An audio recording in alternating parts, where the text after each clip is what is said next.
It's simply related to a weighting of emerging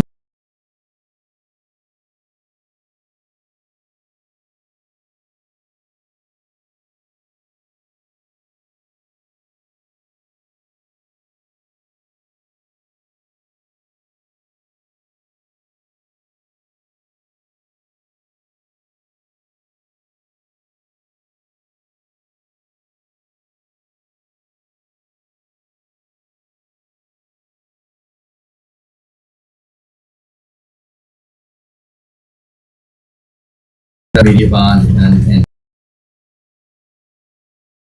fund, and we've not made any changes in that. We've got a duration of about 6.2 years and a yield now about 5.3% in the fixed income holdings, and that's right in line with the Barclays aggregate. Page 4 is the TIPS portfolio. This is the inflation protected securities, government securities that provide very nice fixed income duration, fixed income diversification in the portfolio over the last couple of years. They've outperformed regular bonds as we've seen the inflation rise. So that's been a very good addition to the fixed income holdings, and we're keeping that allocation consistent and steady. Page 5, we get to the performance of the non-salaried plan, looking at the quarter, your year-to-date, one-year number, 3, and then back to inception. So in the quarter to date, it was a tough quarter, as I mentioned, down about 3.5%, a loss of $1.2 million, and the non-salaried plan's value at the end of the quarter was $34.3 million. When you look at the year-to-date, we can see we still have a gain of just under 5%. Even with that little bit of a pullback. So that shows you what a strong year we've had when you look at that performance. And that's really, the 1 year and the 3 year numbers are really important to focus on because of the performance that we've seen. The 1 year number, you see you've got an almost 13% return, so that's from September to September. And that encompasses that recovery period that I discussed in the stock market, this bull market run that we've had after inflation started to decline. So the market has really appreciated that move, and it's an indication to the market at the time that the Fed was going to start slowing down their interest rate increases, and that's exactly what happened. Gain of almost $4 million during the 1 year period. The 3 year period, we see a gain of just under 4.5%, $4.5 million, and an inception return back to 2000, which incorporates 2 bear markets during that time period. So the COVID bear market, and then the bear market that happened in 2022 as interest rates really skyrocketed as the Fed started attacking inflation. So 2 fairly difficult time periods during that inception period, but you have a gain of almost a little over 4.5%. Just a little comment about that. So on average, a bear market comes about once every 6 years. So, it doesn't happen periodically, though. It would make our lives a lot easier if that was the case. So, but that's the average occurrence, once every 6 years. So we had 2 in the last 4. And that has been a very difficult environment. And yet, if you think of it that way, and you look at the annualized return, it shows you how resilient the market is. That the markets, it's important that we have a long-term conviction to our asset allocation, because that's what's going to get the job done for you and for the beneficiaries of these pension plans. The markets are resilient. We have tough times. We have to get through those tough times, maintain the asset allocation discipline that we have. We'll be able to generate attractive returns. Yes, Nick, how are you? Good morning. But your philosophy is you don't react to these ups and downs in the market. You have a plan, you stay your course, and you adjust, but you're not reacting every time something happens. Correct. So what happens is we are always looking to rebalance based on what the long-term targets are. But we do have, from time to time, there's some extraordinary valuation disparities that can play out in the market, where some things get extraordinarily expensive. We're going to talk about a part of the market right now where that's the case. And some things get very, very cheap. And so for thousands of years, way before there was a stock market, the one characteristic that you could say about anything that people are buying and selling is that things that get to be very expensive ultimately get cheaper, and things that are very cheap ultimately get more expensive. That same characteristic holds true today, and that's what you're getting at, Nick, is that we're not looking outside the window and saying, okay, we think that XYZ is going to have fantastic performance over the next 10 years. We're looking at valuations of XYZ and saying, based on XYZ's pricing, is it appropriately priced? Is it expensively priced or cheaply priced relative to its historic valuation characteristics? I always remember to think about this too. If you look at the market the last 100 years, and if you were to put a graph up on the board, we're going to see ups and downs. But when you look at the trend and you took a ruler or something and you put it up, it's going to look like this. Okay, but in that time period, it was peaks and valleys. Absolutely. Okay. Oh, But yes. still, it was, I believe, the best performance overall. I think it was Bernard Baruch about 100 years ago who was asked about the stock market, what his prediction was, and he said, it will fluctuate. And, he continues to be right. All right, so if we can go to page 6 and we'll just finish up the asset performance, individual asset performance of the non-salary plan. Just take a look at a couple of the time periods here. You can see the equities and bonds had a tough time in the quarter to date, end of September 30th. Overall equities were down about 4% in the quarter, but emerging markets were the best performing relative basis out of those assets, down about 3 compared to 4+% declines in the remainder of the assets in the equity side. Year to date, 8% return, but the best performing asset class is large cap stocks. Jim will have some commentary about that in just a minute, but that's been the best performing asset class this year.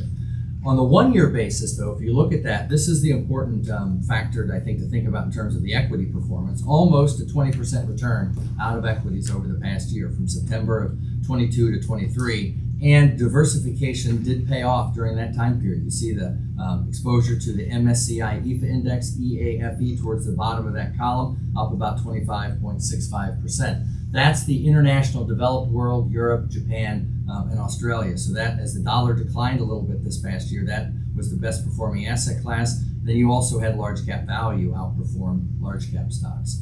Another indication of the benefits of diversification, if you follow the next column over to 3 years, about a 9% annualized return during those tough market period that we saw.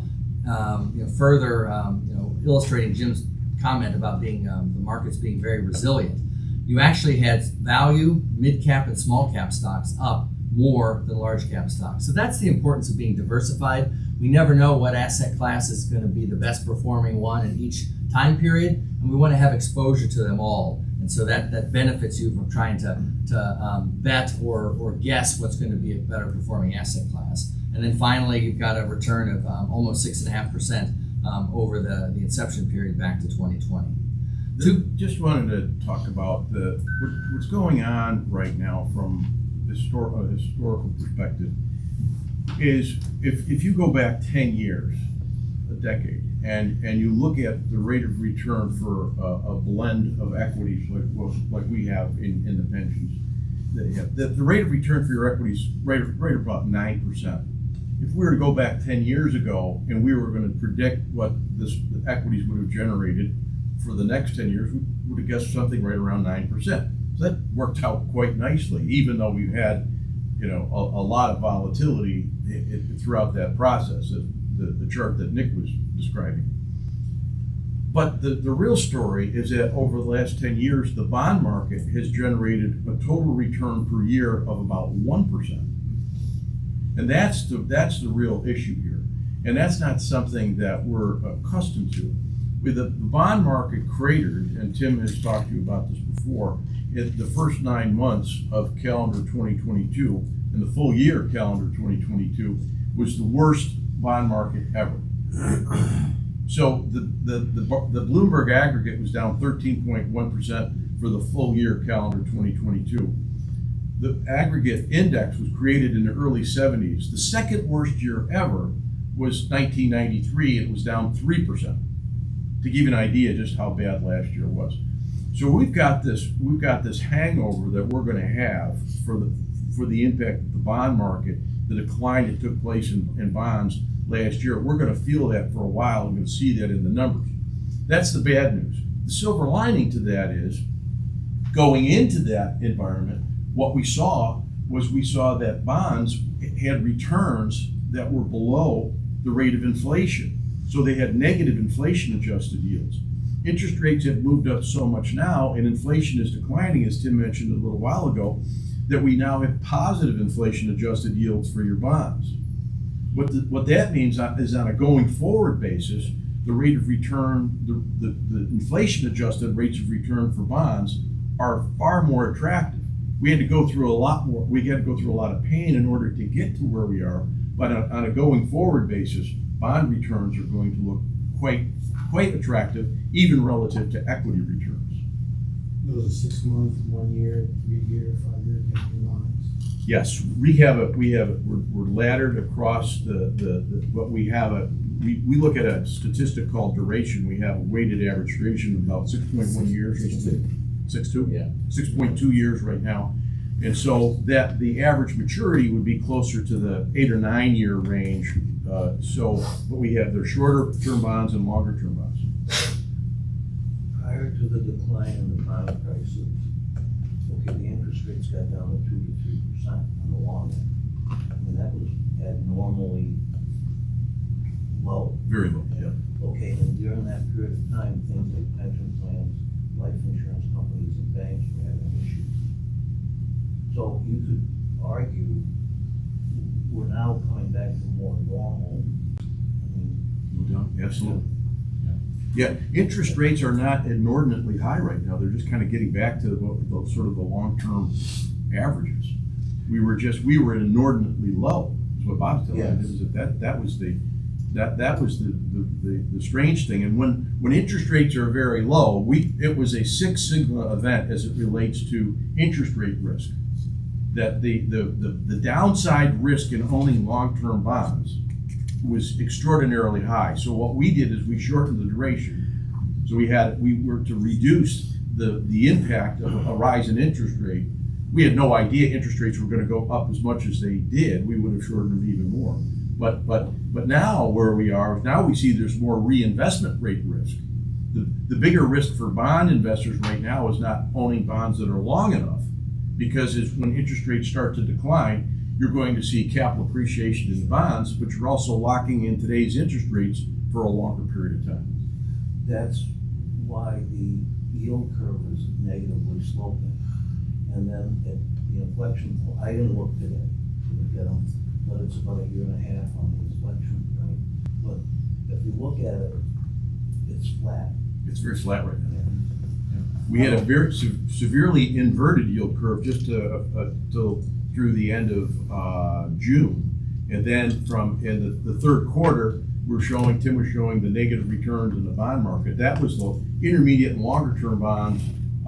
The bond market, this is not the Federal Reserve doing anything. These are bond investors selling off those longer term bonds. Investors needed to get a higher yield to compensate them for what is perceived to be lower levels of inflation, but higher levels of inflation than we've seen for a while for a longer period of time. So bond investors need to get paid for that. Now we're seeing what we hope. We'll see this famous last words here. But we're hoping that we see the bond markets stabilize here. Once the bond market stabilizes, look for much more attractive returns in the stock market. But it's very unlikely that we're going to see great returns in the stock market if the bond market is getting pounded. Yeah, the yields are now approaching 5.5% in the bond portfolios. Just a quick two things just to follow on the fixed income and real return assets. Just look across the board, and in general, we've been right in line with the benchmark performance with the Barclays Agg over the past year. And that's as we've neutralized our duration, as Jim was saying, bringing that back in line with the bond market. But previous to that, you can see slightly better performance. As yields were moving up, we had a shorter duration, and that preserved a little bit of the performance during that time period. So a little bit better, even though we still have those negative returns in the bond market. And then on the real return asset line, right below that, in many of the time periods, you can see better performance than the overall bond market. Just as an example, in the 1 year period, almost 2% return out of the TIPS versus a 0.5% or more out of the nominal bond market. So that's the sign that the inflation adjustment benefited those TIPS versus the regular bond market. So the benefit of diversification of holding those in the portfolio, you see that play out through inception. Any other questions or thoughts related to the non-salary plan? I'll go through the next two then in tab B and tab C with Utica, the salary Utica, very quickly because we allocate, the asset allocation for both is the same, so you're going to see similar allocation and performance. About 65% again asset allocation to equities in the salary plan, and the same when we look at fixed income and real return. The equity allocation of that 65% is similar, 70-30 between domestic and international, and the intermediate on the bond portfolio, 90-10 again between intermediate core and the intermediate government fund. Page 12, the TIPS portfolio, the same mix between long-term and short-term as the non-salary plan. And when you look at performance on page 13, it's even though we trade these and manage them separately, the performance is again virtually identical across the time periods because they have the same allocation. On page 14, you'll see the same performance too out of the equities and fixed income across the time periods. The one thing I didn't highlight in the non-salary plan, if you just look at the top of the page in terms of the 3-year and the inception date performance versus that top benchmark, the All Country World Index, that's that global benchmark that I was talking about that we're going to realign the emerging markets to. We've outperformed that in both of those time periods because we've taken on mostly less international risk. But just wanted to highlight that inception and 3-year performance versus the global benchmark, equity benchmark. And then tab C, page 17 is the Utica plan. Again, 65% equity, 35% fixed income holdings. Page 18, the same equity exposure, 70-30 between domestic and international. The mix of fixed income, the same on page 19, 90-10, and 65-35 roughly for TIPS on page 20 for the Utica plan. And you'll see the performance on 21 and 22, identical to the non-salary plan, and the same impact of the equities and fixed income on page 22. The holdings of each portfolio or each plan follow on the holdings page after each of the performance. Any other questions related to allocation or performance? How are we doing for time? You're okay. I have one question. I noticed that the market, like when there was a speaker, there wasn't a speaker of the House. Any insight on that? Was there any reaction to the market with It's hard to know. political piece? Yeah, it's hard to know because there's so many things going on right now. I've been doing this is my 37th year. This is definitely a top 5 in terms of complexity. Okay. There's just because there's so many moving parts out there. Yeah. You mentioned that we got we got China with That's a moving we got stuff going on in the Middle East. We've got the divisiveness of our country overall, and we have the House in disarray. So how much of the market's movement is associated with what is pretty much impossible to tell.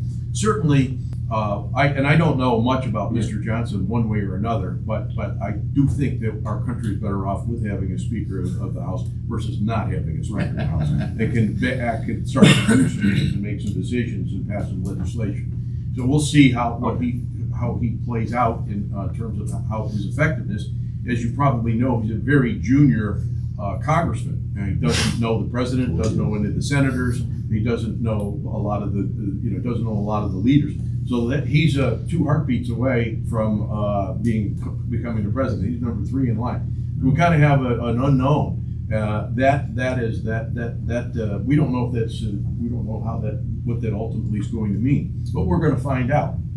So we do have a speaker at this point. Things are likely to stabilize as a result of that. We'll see how much more stable things become. We'll see if we've got a couple things that he put at the top of the agenda, the support for Israel, and then the second thing is the getting the spending resolutions passed so that the government doesn't shut down in the middle of November. So those are the first two things on the agenda. Start with that and we'll take it from there. But, you know, the market is really focused on two things. And over the long haul, really just two things. And that's earnings and interest rates.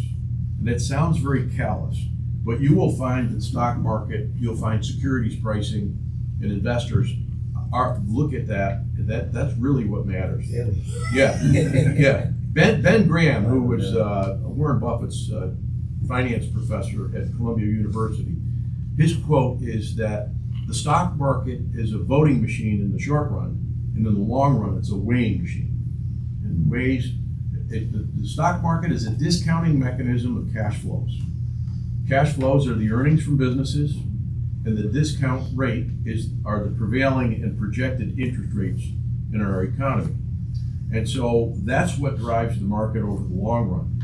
So try to managing money, despite what Jim Cramer may proclaim in every evening, trying to manage money in the short run and by buying and selling and being in and out. That doesn't do you any good. You're not going to come out ahead with that approach. So it is all about focusing on the long term, making sure we have the right asset allocation, right investment objectives for a pension plan over the long haul, which we do, and then staying the course. So just a few things to talk about. If you could go to the next slide, please. Page, yeah, whatever page it is there, thank you. Page 26. Page 26, thank you. So the market, the returns so far this calendar year in the stock market have been very narrow. The market's been extremely narrow. 7 companies referred to as the Magnificent Seven, companies that are all involved with the artificial intelligence craze that have really been buoyed and have been boosted up in price by investors. They've accounted for roughly 3/4 of the return of the stock market. Just 7 companies out of the Russell 3000, out of 3,000 companies. Now, this is not at all to cast aspersions towards those 7 companies. They are great companies, well managed, great balance sheets, you name it. But the valuations I mentioned earlier about how some things have gotten really crazily priced, a lot of these companies have. And so just this past week, you have seen Alphabet, which is Google. Alphabet stumbled a little bit in terms of their execution, particularly with their cloud business, and the stock really got hit hard. So these companies, are the phrase that's used, are priced for perfection. That things have to go beautifully for them in order for them to maintain, let alone increase their valuations. So that's something that's going on. And now, this is a good news, bad news story. The good news is, as Tim pointed out, the largest part of your portfolio is the S&P 500. All of these companies are in the S&P 500. So part of that year-to-date return that you saw has been driven by that. You own these companies. The pensions own these companies. But we're much more broadly diversified than that. We're not dependent upon these companies in order to generate favorable returns going forward. Just very, very briefly on page 27, the topic inflation. We are seeing inflation drop. The PCE data, the personal consumption expenditure data, that is the Federal Reserve's primary indicator that they look at for inflation, was up 0.3% on a month-over-month basis. That was in line with expectations. So we've been in a year where where good news is bad news, where good economic news is not well received by the market because they're worried about the Fed raising interest rates to try to slow the economy more. And then, as I said, earnings and interest rates, right? So when you have higher interest rates, future earnings, when you discount them, the present value is less. So what's happening is we've been in an environment where favorable economic news has not been generally well received by stock investors. We're probably getting towards the end of that because we are seeing progress made as it relates to inflation. So the last week and a half here, we've had some very good numbers as it relates to broader economic activity, and we haven't seen worse numbers as it relates to inflation. But at some point in time, the investors will have a more sanguine attitude as it relates to forward-looking earnings and the interest rate environment, and we should see a recovery in equities. Well, Chris, Sure. I think you said something Yeah, how much influence AI has on the stock market? Yeah, the question was, how much influence AI has on the stock market. I don't know. So there, what the way maybe the best answer I can give you is that companies who have positioned themselves as providing value in the AI space, their stocks have been very broadly supported, have been very well supported. And these 7 companies that we talked about earlier, those are the largest companies in that space.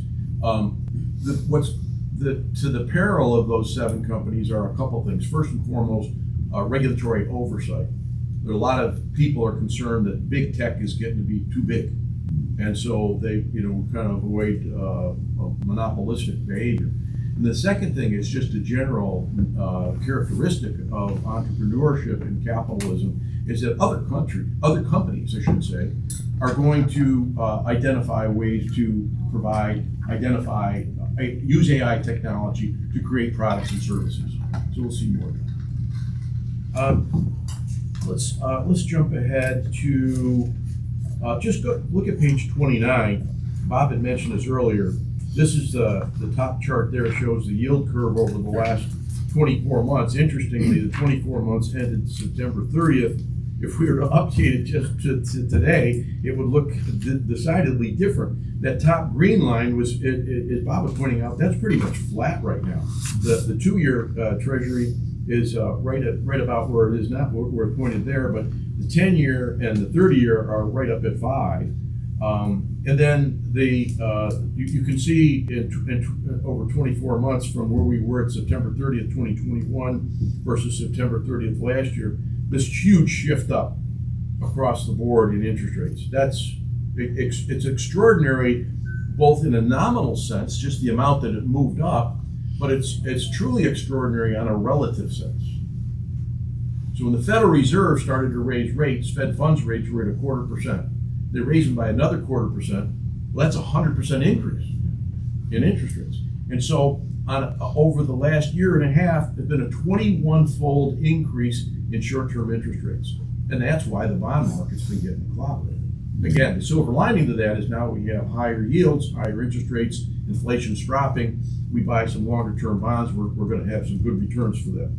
You're projected, Sure. that's gonna straighten itself out, like, March, May, June.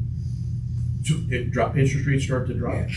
So that if you look at on page 28, the top, if you go back to 28, please, that top slide there is what the Fed fund, the Federal Reserve governors are projecting their interest rate forecast. They call that the dot plot. So we look at the sort of the consensus thinking for all of the board governors, and that's that purple diamond, and then we have that teal colored diamonds. You could see there's a diversion when we get out into next year, that the expectation is for the bond market, and that's why the longer term bonds have been selling off. The expectation is that interest rates are going to be at a higher level for longer. That's a phrase that's used now, higher for longer. We'll see whether that turns out to be the case or not. There are some very well-known bond market gurus, Bill Gross, probably the most notable of which. He was the founder of PIMCO, the Pacific Investment Management Company, huge bond manager. He believes, he's thinking that this is a great time to be buying longer-term bonds, and whether we go into a recession or not, he thinks that we are going to see rates drop. So nobody really knows. The bond market is priced as though it's going to be probably towards the end of next year before we see interest rates drop much, and the Fed hasn't commented on The specific question would be, when do you see which I know nobody knows the answer, the yield curve normalizing and become positively sloping? Yeah, that will happen when we start to see. I'll give you my best guess. When we start to see the personal consumption expenditure data, PCE, which is a similar to but not identical to the CPI, when we see that get below 3% on a year-over-year basis, and we're about 3.4, 3.5, or something like that right now. So we're probably not too far away. But what happens is, where inflation is right now, where the issue is on wages. And wage price inflation is stickier, it takes longer to fix than the price of goods. The inflation's made up of two things, the price of stuff and the price of people, that's it. And so the price of stuff has come down because they fixed almost all of the supply chain constraints that we've been struggling with. The price of people, we've got major strikes that are still, the UAW just settled with Ford a couple days ago, or yesterday, whatever it was, and then they're working with GM and Stellantis, and Southwest Airlines just settled a strike, and so there's progress being made. But so when UAW strikes with Chevrolet and labor prices goes up, all right, what happens? The price of building a car goes up, right? So you may be willing to pay more. You may pay all of that when you go out and buy a Chevrolet. I'll pay all of that, but you may not. And so what happens is, right? So ultimately, it's very unlikely that all of that labor price increase is going to be picked up by us as the consumers. So that means some of it's going to be a burden by General Motors. And there's only two ways they can handle that. One is they make less money, earnings drop, right? Which means the stock price is probably going to be lower. Or they have to become more productive, where they have to get more work per unit of labor out of each employee in order to get to the same level of profitability. And that's what General Motors will be focused on. And so that labor price inflation is going to take a longer time to drop, and that's kind of why we see that yield curve. I'm going to guess you don't see a materially positively sloped yield curve until we see inflation below that 3%. They might have to get as low as about 2.5%.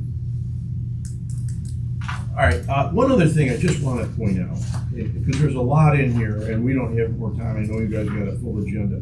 I want to go to page 37, because this is important for this group to know as your advisor. We've talked about this. We talked to you about this when we got hired, and we've talked about it on an ongoing basis. So this is not new news, but I think it might be an interesting way to look at it. So we embrace philosophically what are called factor-based premiums, which are that there are risk and return, it's not just return, it's risk and return characteristics that exist for different types of investments that have held true over a long period of time. And so one of them, we talk about equity factor premiums, the one that most people have no issue with and probably would even say, well, it's intuitive, and that is that the stock market do better than T-bills over time, right? Everybody said, yeah, of course it will. Who would ever invest in stocks is not going to do better than T-bills, right? Of course it's going to do better. And so, okay, we all in agreement with that. Well, so here's the data on that, because we also would probably all agree it's not going to happen every year. If it didn't happen last year, it may not happen this year, we don't know. So what this chart shows you, going back 100 years, is that the probability in any given year of T-bills historically doing better than, or of the stock market doing better than T-bills in 1 year is 70%. That's that bottom bar there, 70% of the time. Over a 5-year period, it's 79%. And the longer out you go, not surprisingly, the probability of doing better in stocks than in T-bills improves. Those same characteristics, that same profile of performance, hold true for two other factors. One being that small company stocks will do better than larger company stocks, and the other that value stocks will do better than growth stocks. Almost to the same level of probability. So your portfolio, our positioning reflects that. We are skewed a little bit toward value. We're not only in value, but we're skewed that way. We've been skewing toward smaller capitalization stocks, more so than the overall market is positioned. And that's going to end up generating higher returns in the pension plan than if we didn't do that. All right, we're done. Sure. Okay, to your point, you talked about the fluctuation of the market, and then correctly, you said over the long term, the market goes up. Okay, there's graphs out there that on the horizon line, bottom line, they list the prices of the day. And there's always been, what we're going through now, historically, there's always been the prices of the day. we muddle through it. Yeah, what I tell people, if you were waiting for there to be nothing but good news on the front page of the newspaper before you invested, you'd never put a nickel into the stock market, right? But there's always bad news. So it's the crisis du jour. I'll give you another little interesting statistic, that the US stock market has actually performed better in periods of time when the US is involved in a military conflict than when we haven't been invested. It's not the same winners and losers in the market, but overall returns from the markets are actually slightly higher. Hey, we're not rooting for war here, don't get me wrong. Nobody likes what's going on. But but the fact that we are entering into some military issues is not a good reason to get out of the stock market. Just one comment before you leave, and I wanna really, because Linda and her team do a great job with the fluctuation in the stock market, but with the T-bills at a good rate where we invest our operating funds. Can you just make a comment on the treasuries just a little bit? Because we are investing money of our operating where we see that impact, and a lot of municipalities are doing that. Just a little comment here, because we're really happy with our returns there. Yeah, you should be. They're great returns. So we haven't seen returns in money market funds and T-bills in a long time that are this attractive. That's exactly where that money should be. You don't want to go farther out on the curve because there's interest rate risk that can be associated with that, inflation risk. But yeah, the short-term investments, T-bills are great. There's certain banks where you can do they'll do these CD investments. CDARS is the application. So that's where we would agree that that's a great place to be. Perfect. Thank you, gentlemen. Any other questions? Thank you, and that concludes our pension committee meeting. Thank you. Good to see you. luck. We're gonna go right into our audit and finance. I'm just waiting to make sure we're over here, just gonna stay in place.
At this point, I'd like to turn it over to Linda.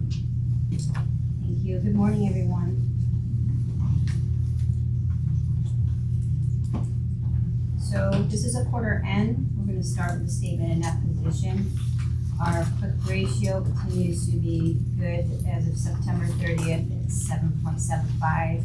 It's an increase compared to September 2022, where it was at 7.49. So you can see our current assets have increased by 11.8 million, or 27% compared to last September. Cash equivalents and investments have increased by 70%. And this is due to lower receivable balances, our investment interest earned, and increases in our STOA and continued ARP funding. Receivables decreased by 17%, or 2.2 million, which is the net of our new GASB 75 lease receivables and the overall decrease in grant receivables. So a good statement of net position. Our current liabilities, accounts payable and accruals increased by 30%, or 411,000, and that's primarily due to an increase in grant payables at quarter end. Accrued salaries, liabilities, and benefits are in line with prior year. And our estimated claims payable increased 909,000 due to the increase in the IBNR last March. For the statement of revenue and expenditures, after 6 months ending September 30th, the consolidated operating income before capital contributions and non-operating expenses is $3.6 million. Operating revenues are on budget and 3% over prior year. Our fare box revenues are 10% over budget and 29% over prior year, and this is due to our increased ridership. It's currently 14% increase compared to prior year. Pass sale revenues continue to trend over budget and prior year. Ticket vending machine sales and pass sales to medical answering service also continue to perform favorably. Our special line revenues and advertising are trending at 8% under budget and 10% under prior year due to lower than anticipated revenues for New York State Fair service to the Orange and Willis Flats. Advertising and other revenues are trending close to budget in prior year. So as you can see in the graphs there, our operating revenue currently on budget 3.4% over prior year and 11% over fiscal year 22.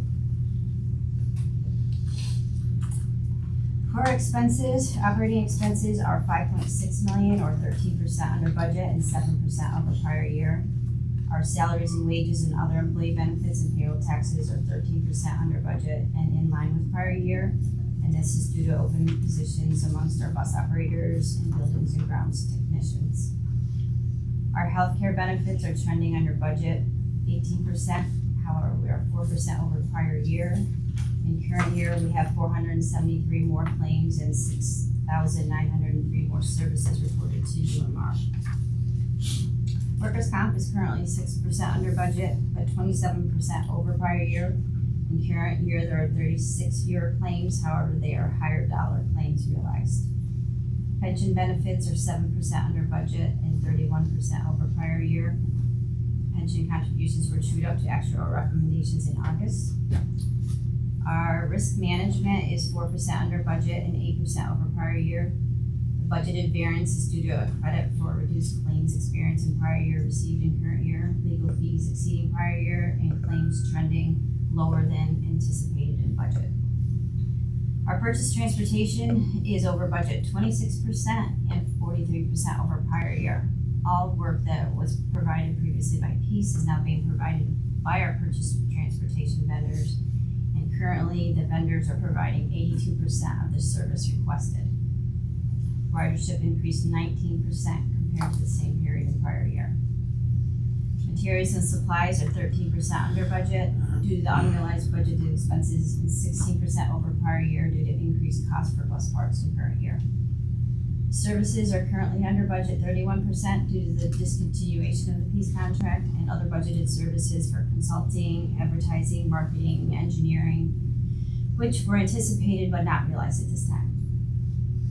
Our fuel is 12% under budget due to the diesel prices locked in lower than budget.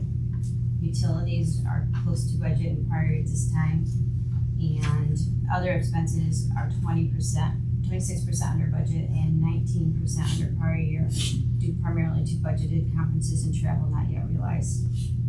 Also note the graphs, as you can see, we are trending 13% under budget, but compared to 2022 and 23, we're 6.7% over prior year and 5.5% over fiscal year 2022. So that's showing the inflation.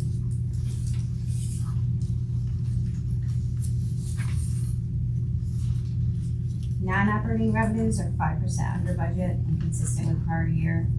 Operating assistance is 6% or $2.1 million under budget and in line with prior year. Increased STOA has resulted in a reduced need for our federal operating assistance, which is our funding, which is drawn based on our operational needs. Mortgage tax revenue is 8.6% under budget and 25% under year. The recording of the mortgage tax receipts is trending under prior year. And we've all seen that. Investment revenue is currently $520,000 over budget and $572,000 over prior year. We began investing in T-bills last September. Any questions on the statements of revenue and expenditures?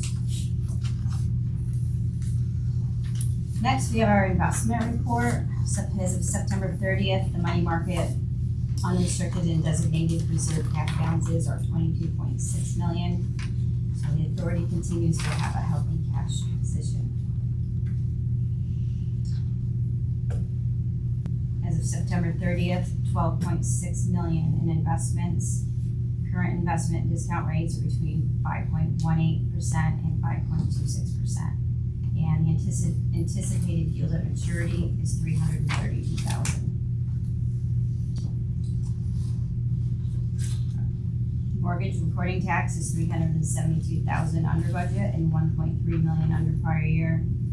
We expected the real estate market to cool off, and it's showing that.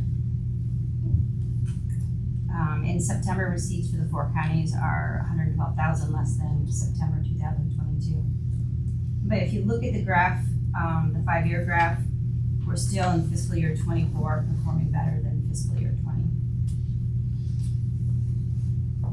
Statement of cash flow, as of September 30th, total cash on hand is 18.7 million. Invested reserves are 15.8 million. All sources, 34.5 million. And that's it for the financials. Any questions? Questions for Linda on the financials? Next on the agenda So is we- Jack. So we need a motion to accept the financials. Barbara? Second, Llewellyn. Any questions? All in favor? Aye. Okay, very good, moving on here. Jackie. Jackie's gonna talk to us about our medical plan renewal. Morning. So today I'm going to present to you the Oneida Medical Plan renewal. This is a group rated plan, so it's different than Syracuse plan.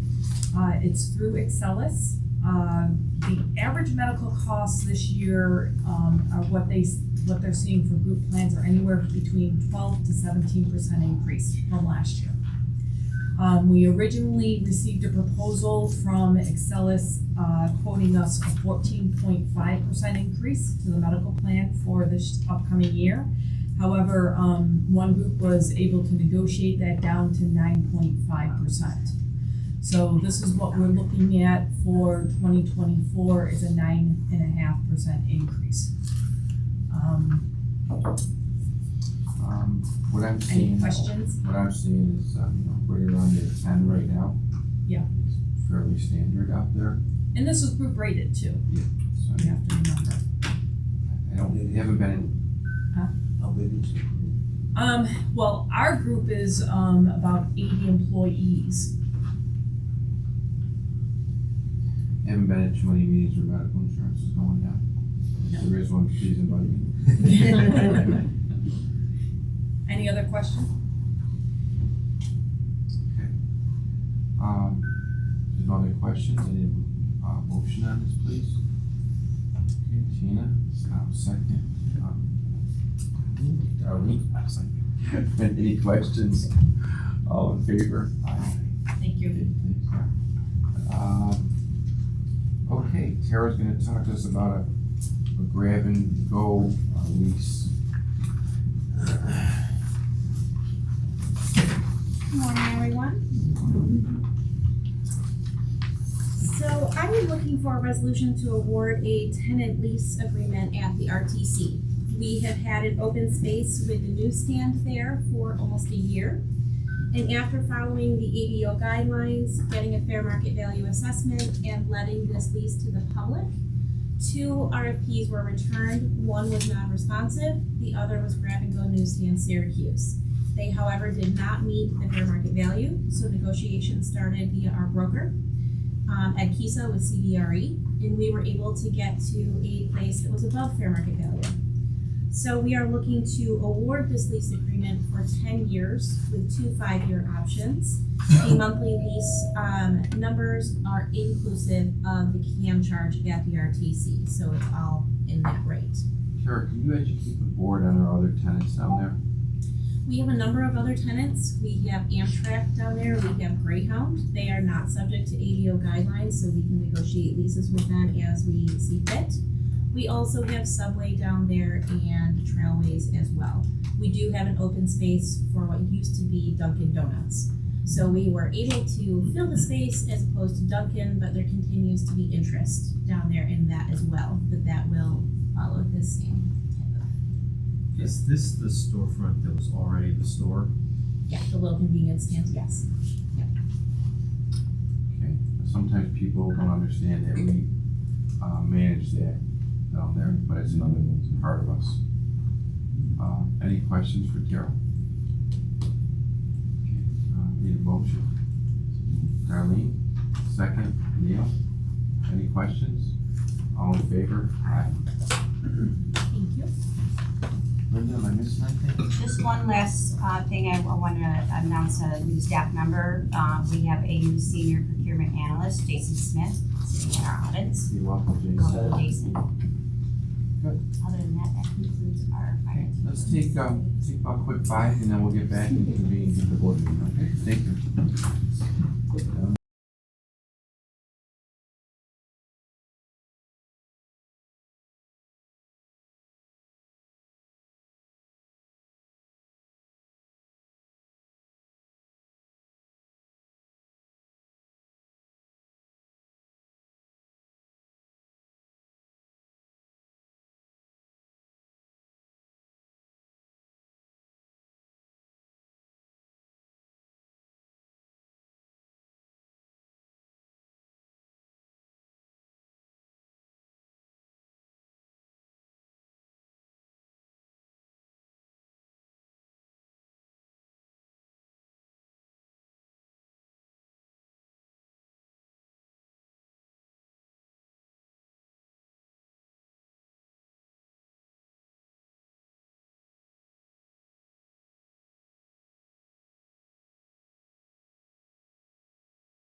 Okay, folks, welcome to the October 27th, meeting here at Central, our board meeting. I'd like Brad to lead us with the pledge of allegiance. I pledge allegiance to the flag of the United States of America and to the republic for which it stands, one nation, under God, indivisible, with liberty and justice for all.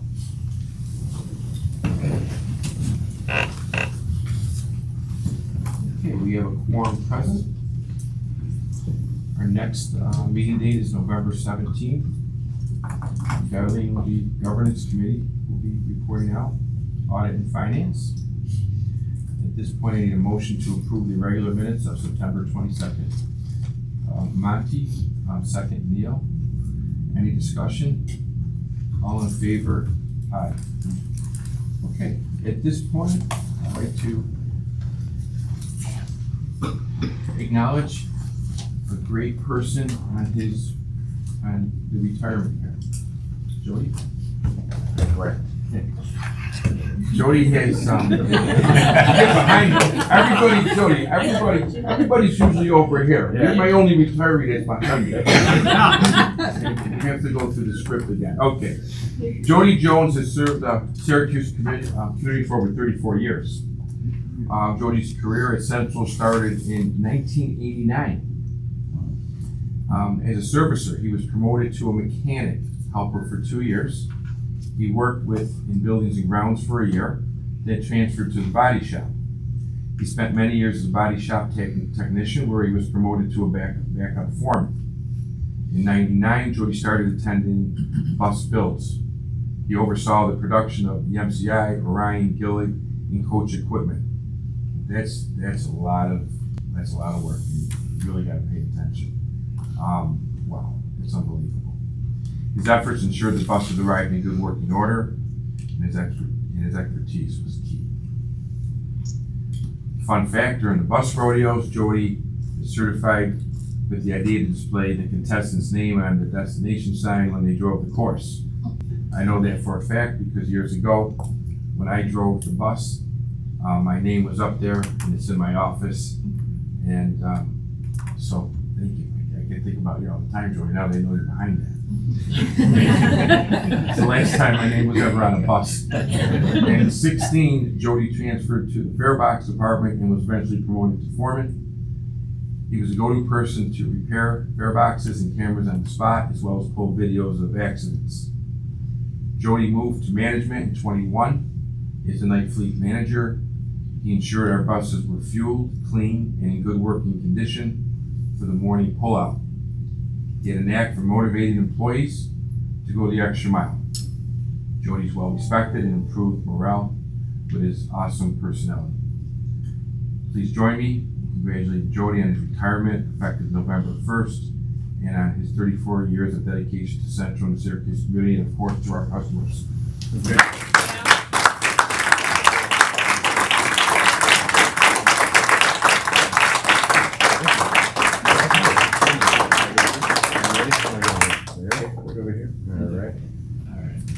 There we go, gentlemen. Ready? 1, 2, and 2. Last one. All right, Jody. Jody, you have the floor here. You have the floor. Couple words. Yeah. I'm not big on crowds, I mean, speech. You're gonna give speech? Same speech as Jody, yesterday. Jody, got to say a couple Come words. on. All right, Come on, Jody. I really don't know what to say. Booyah, booyah. Like you said, I started when I was 20. I'm looking forward to leaving, but on the other side of it, I don't know, now what, And like Jeff has got me to do some part-time stuff for him, so I'm still in the loop. But I didn't really know what I was gonna do after, so I'll stay as long as I can. But I appreciate everything and everything this company's done for me. They fed my family for 34 years, and I appreciate it. What's really interesting, I think, with your bio, I thought was really interesting was that how you started. You started over here. Yeah. And through your hard work and sweat and tears, you ended up over here. I think that's the hope that we give people here. Yeah. And just in life. Well, And I you're part of was that. always here. They have to take the next step.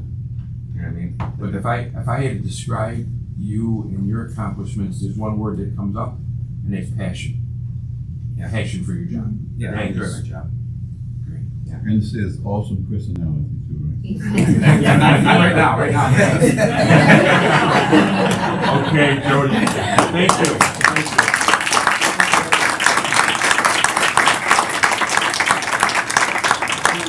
What am I nervous about? I know all you guys. What am I so nervous about? You're the spotlight. That's what it does. I'll make you like, yeah.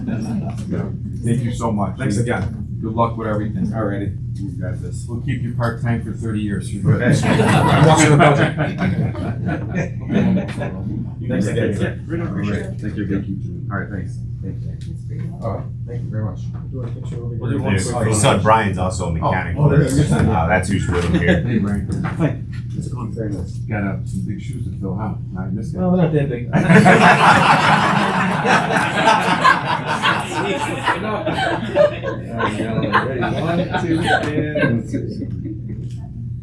Personalities kind of. All right. Don't genetics or something, right? All right. All right, thank you very much, everyone. Thank you. Thank you. All right. Hope to see you later. This, I think, the best part of our job, the board, is acknowledging great staff. Okay, our Deputy Chief Executive Officer report, Chris Huff. Thank you, Mr. Chairman. Good morning, members of the board. As my report is written, September we did do a drawdown on the COVID-19 emergency funds of just over $1 million with a $20 million remaining balance in the ARP funds. When I wrote this, it was a week ago, but it's actually been about 2.5 weeks now. The chairman and several staff members, including myself, attended the APTA Transform Expo, the American Transportation Association Conference. It was a full week of learning sessions, keynote speakers, which were great, give a different perspective to the environment and the workforce and the industry that we're working in. We had a great opportunity to walk the floor and meet with several vendors, explore new products, and I know our staff came back with quite a few ideas that we want to start looking at and testing in the coming months and year. Also, during the last month, we've had several meetings for capital project recruiting, the RPM events, NIPTA, IBI, and SMTC. At the time of writing this report, we've started doing some NIPTA legislative meetings. We've met with the Office of Budget. We also met with the Governor's Secretary of Transportation in the last week. So we're kicking up and ramping up our NIPTA initiatives, and I will update the board on those initiatives in the coming months. And real quick, I'm going to turn it over to Josh to give our quarterly call of us report as of the Just quarter. want to mention one thing on NIPTA, which I'm proud of. I know a few individuals in here will be presenting to NIPTA next week on our RPM program. Bren will be, she's over there, will be presenting on Explain once again, just for the board members, the RPM program, because the board supported that program. Yep, so the RPM program is our productivity employee incentive program. It stands for Reaching Productivity Milestones. So that program, Susanna is going to be presenting on at NIPTA with Buffalo Metro and FTA, their program. So we're going to do a joint presentation to various members across the state on both of our programs. We also actually this week, I'll sidetrack quick, we had our RPM events, what we call the Road Show. So we were in Oswego and Auburn on Tuesday, Utica on Wednesday, we did Syracuse yesterday. Actually, we also, in conjunction to that, did a chili cook-off, which Jody won. He was the company champion. We had 18 chilies to taste across the company, and his came out as the #1 chili. And we also recognized our maintenance employee of the quarter, which was Shirley Harrington, a 30-year employee out in Cayuga County at our Auburn location. And then we awarded our operator of the quarter, which was a 25-year employee up in Oswego, Laurel Mashup. So we've recognized them both this week. Very appreciative and excited for the award. And then Jackie will be on a panel at NIPTA talking about retention and recruitment. It's good that, our authority is getting the opportunity to present statewide. It's always good for that exposure. Good job to everybody in the room here. And then quick update on the quarterly call list, Josh. Thank you, Chris. Good morning, Mr. Chairman and members of the board. In your board packets this week was the Call of Us second quarter ridership report. A few key takeaways. Ridership is up. Consolidated ridership is up 16% over last year. In Cayuga County, it's up 83% over last year, and in Syracuse, up 18% over last year. Comparing it to pre-COVID numbers, we are up 9.7%. So we're on the rise. And additionally, the 3 weeks, we've been doing some road supervision with our vendors, because I know Tita's brought that up a few times. So we've done several on-the-road checks, making sure they're following our guidelines and safety requirements. And that's all I have for the board. Anybody have any questions? Yeah, how are we looking at getting the network brought back in-house to our operators rather than outsourcing to other companies? Right now, it's a manpower resource issue. We don't have the opportunity to outsource our fixed route service. We can outsource our call bus service. So as resources, and we continue to do our recruitment and hiring process, yeah, it would be a factor on resources at this point. I know we were down about 4 or 5 operators since we lost Peace. I don't know how many we've gained since the last 6 months. We're pretty much close to breaking even. I don't think we've gained any to substantiate. We're about to lose a couple people to retirement. And as a call bus rider, I can tell you, I hate riding with these outsourced people because they make me nervous because they all drive like jerks. And I feel like I'm taking my life in my own hands with some of them. And we gotta bring this work back. There are so many people. I get voicemail messages, I talk to people all the time, and it's the one company in particular, Josh. It's Suburban. Everybody has a complaint. People who are supposed to be door to door are not getting door to door. People are, it was viewed by someone who called me that the driver did not get out and assist the customer on getting in. A UPS driver came over and helped the passenger get out of the bus. That driver should have gotten his butt out of his seat and stopped being lazy and help that elderly person. So It just infuriates me. good, Chief, thank you, Frank, good point. We're gonna look into that with the contractor. I know we're still up to battle, we're trying on some of these hiring campaigns. I've actually been here on a Saturday before, experiencing what's happening here. But, Frank, I know your position with the union, maybe the membership knows people that they can even refer. But I know we're trying very, very hard to fill that, and the board wants positions filled. But this labor shortage is hurting in so many ways. But I would announce that at your next meeting or your electronic communication to see if they have somebody in your families or friends that might be interested, just to come in. Yeah. I just want to make sure we have the goal of bringing that work back, that when we meet that goal, that work does come back. I just want to make sure that's our goal. My biggest concern is a board member sitting here, some of those people, there's gonna be an accident, and it's gonna be on a subcontractor, and we're gonna take a bump financially for something that should have never, ever, ever happened. Chris, why don't, And sometimes I worry it's gonna be me. we'll have a meeting with let's come up with the subcontractors and maybe re-emphasizing some safety measures, or even if we have to run it for them, which you might be doing and we'll come back. Yep. Okay. But good points by both of us, very good points. Thank you. Thanks, Gina, thanks, Frank. Any other questions on my report? That concludes my report, Mr. Chairman.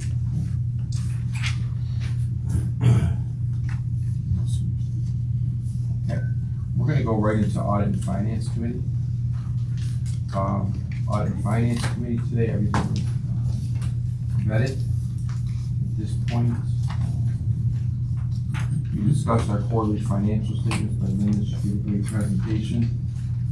Once again, fiscally sound position for the authority.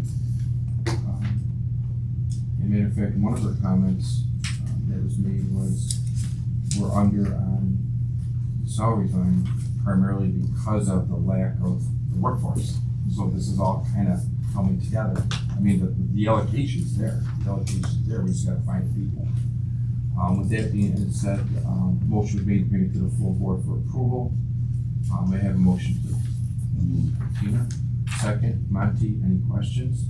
All in favor? Aye. Also, Jackie came up with our medical plan renewal, just shy of 10%, 9.5%. Seems fairly common these days, percent increase.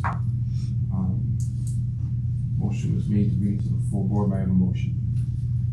Okay, Julius, second. Tina, any questions? All in favor? Aye. Aye. Tara's been working hard trying to fill up our vacancies at the transportation center. And it looks like we do have one tenant for a 10-year lease. We were looking to award contract for to Grab and Go Newsstand, Syracuse Incorporated. With that being said, a motion was made to bring it to the full board. I have a motion. Tina, second. Darlene, any questions? All in favor? Aye.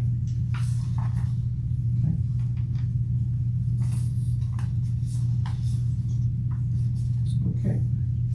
Moving on, I didn't forget anything for that. Let's go into, Robert. This morning, we had a pension committee meeting. The Let's Go advisors presented a very detailed overview of the markets, both the equity market and the bond market. And it was a really robust discussion. No action was taken. That concludes my pension committee report. Okay.